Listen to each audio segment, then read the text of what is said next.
पावसाळ्यात खमंग चटपटीत तर खायचं असतं, पण ते पौष्टिकसुद्धा असायला हवं. तर 1 वाटी मोड आलेले मूग घेतलेत मिक्सरच्या भांड्यात टाकून. त्यामध्ये थोडंसं आलं, 2 मिरच्या, पुदिना टाकून छान जाडसर वाटून घेतलं आहे. त्यामध्ये 2 चमचे तांदळाचं पीठ टाकून 2 चमचे दही टाकून मिक्स करून ठेवून दिलं आहे. पॅनमध्ये राईची फोडणी, लसूण, कढीपत्ता टाकून 1 वाटी किसलेला दुधी, 1 गाजर आणि 1 कांदा छान परतून घेतला आहे.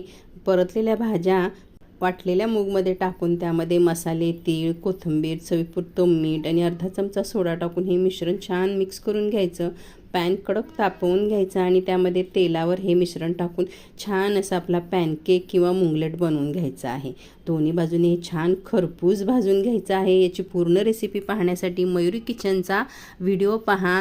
नावाखाली त्रिकोण दिला आहे, त्यावर क्लिक केलात की पूर्ण रेसिपी पाहायला मिळेल. जरूर करून बघा. मस्त असा टेस्टी नाश्ता चटणीसोबत तुम्हाला पाहायला मिळेल. धन्यवाद.